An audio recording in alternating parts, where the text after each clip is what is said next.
So a few weeks ago, I ended up in the hospital for 5 days. At one point, the doctors thought that they may have found a 2 to 3 centimeter growth on my pancreas. Later, additional imaging made it more consistent with inflammation. But that experience left me with a lot of questions.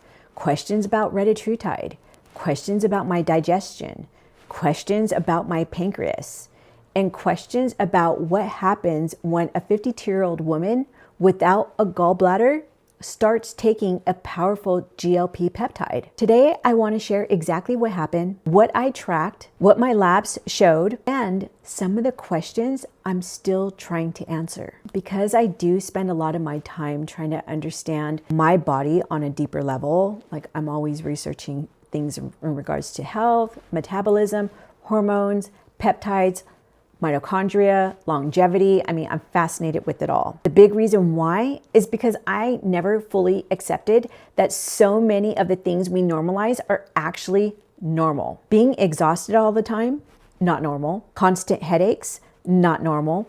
Brain fog, not normal. Constant inflammation, not normal. I don't believe the body was designed to constantly be breaking down in the ways so many of us have accepted. So when something feels off, I pay attention. I track my symptoms. I store my labs. I document patterns. I use AI to help organize the information and to identify better questions. And it's not to diagnose myself, but it's to become more informed with my own health. You know, a lot of things are over my head. So chat or, any of these AI, it helps to simplify things so that I could understand it. Because look, the body is always communicating something. Most things happening inside the body have a reason, even if we don't fully understand that reason yet. So I've been taking Retatrutide, and I want to immediately say something important. This video is not blaming Retatrutide. I cannot definitively say if Retatrutide caused what happened to me. I'm just simply sharing my experience, my observations, my data, and the questions that came from it. And what's important to understand is I did not approach this recklessly. I had done my research. I knew there were discussions around pancreatitis risk. I also knew that me not having a gallbladder could potentially increase certain digestive risk. I knew alcohol wasn't recommended while taking a GLP. So I started at 0.25 milligrams once a week.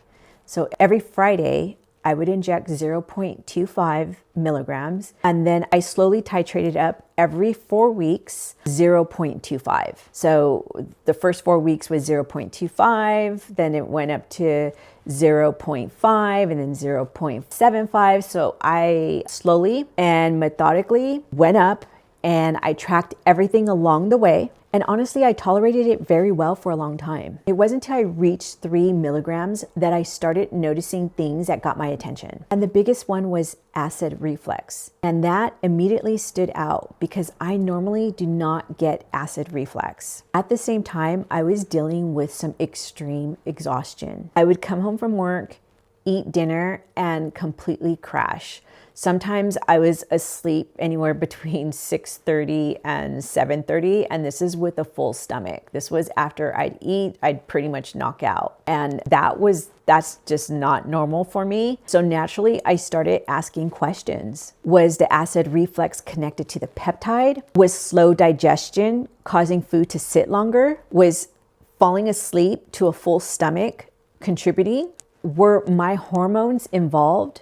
Was my body already under some kind of stress? I really don't know, but I was definitely paying attention. And then the pain started. At first, I thought I ate something that didn't agree with me. I tried to brush it off, but then the pain kept escalating. It escalated to a point where I literally could not walk. So what is interesting is that I've actually experienced this type of pain 2 other times in my life. But this time felt very different. And partly because, one, my age, and partly because I knew I was taking a powerful GLP peptide and me not having a gallbladder. So instead of trying to write it out like I normally would, I went to urgent care. And honestly, if those 2 factors had not been present, I probably would have stayed home and waited for it to pass, which is a little scary to think about now. Another important detail to this story is I didn't initially think that alcohol had anything to do with this. A few days before everything escalated, I had gone to brunch and had 2 glasses of rosé. Now, I hardly drink. It's really socially once in a while. So when everything started happening, alcohol wasn't really on my radar. And especially because the next day, I had blood work done for my hormones. So the day after I had the rosé, so I had the rosé on Thursday, I went to brunch, had my alcohol, my two glasses, and then I had a fast, wake up the next morning on Friday and get my blood work done for my hormones. And that blood work came back. My AST was at 29 and my ALT was at 24. The blood work came back completely normal. So naturally, I wasn't looking at rosé as a possible factor. Then about a week later, it all changed. So I went to urgent care on Thursday and they called me the very next day on Friday and told me I needed to get to the emergency room immediately. My AST had jumped from 29 to 533. My ALT had jumped from 24 to 318, and my alkaline phosphatase was elevated at 164. So that's when I realized something significant was happening physiologically. And that's when things got very real. I ended up spending 5 days in the hospital. Doctors were trying to figure out exactly what was happening. There was concerns around pancreatic inflammation. There was concerns around obstruction, and initially there was even concerns about a possible growth on my pancreas. I cannot explain what it feels to hear something like that. My mind, it started racing and everything gets very, very quiet. And for all the time that I spent researching health, longevity, this experience reminded me very quickly that none of us are above biology. So later, additional imaging and testing suggested inflammation rather than a mass, which is obviously a huge relief. But the experience, it left me with a lot of questions, not conclusions, really questions. One of the questions was this: if GLP peptides slow gastrointestinal motility, could they potentially influence other aspects of digestive function in susceptible individuals like myself, someone without a gallbladder? For example, bile flow, pancreatic drainage, even something like the sphincter of Oddi or the sphincter of Oddi. That was another concern that they had. I genuinely do not know. I'm not proposing a theory here. I'm just really asking questions. Because if there are doctors, gastroenterologists, researchers, nurses, or other healthcare professionals watching this, I would genuinely love your thoughts. Another question I asked myself was whether alcohol affects the body differently while taking peptides that slow digestion and alter metabolic signaling. Again, I don't know. I already knew that alcohol wasn't recommended on a GLP, and I drank it anyway. I rarely drink, but in my mind, it was just 2 glasses of rosé at brunch. Looking back now, that may have been something I underestimated. Maybe it mattered. Maybe it didn't. I don't know. What I do know is that this experience didn't leave me with easy answers. It left me with better questions. And that's why I'm sharing this. Not because I figured something out, but because conversations like this matter. Research matters. Tracking your body matters.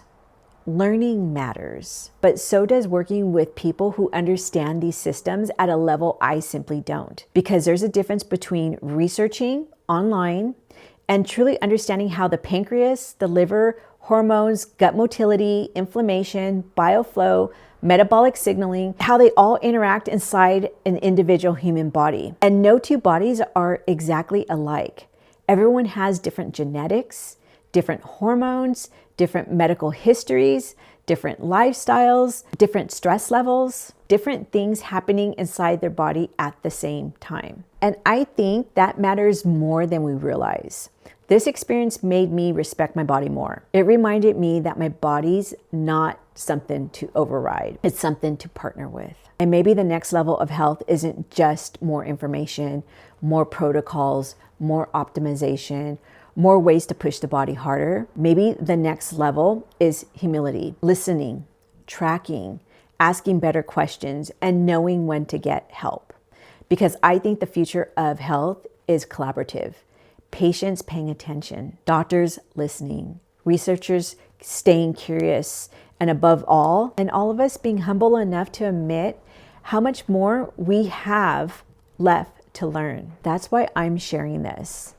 Not from fear, not from blame, not because I think I have all the answers, but because I believe conversations like this matter. If you've experienced anything similar, especially with GLPs, gallbladder removal, pancreatic inflammation, liver enzymes, or the sphincter of Oddi dysfunction, I'd love to hear your story. And if you're a doctor, gastroenterologist, researcher, nurse, healthcare professional, I would genuinely love your perspective because the body is always communicating. The question is, are we listening? Thank you for being here, and thank you for allowing me to share my experience with you.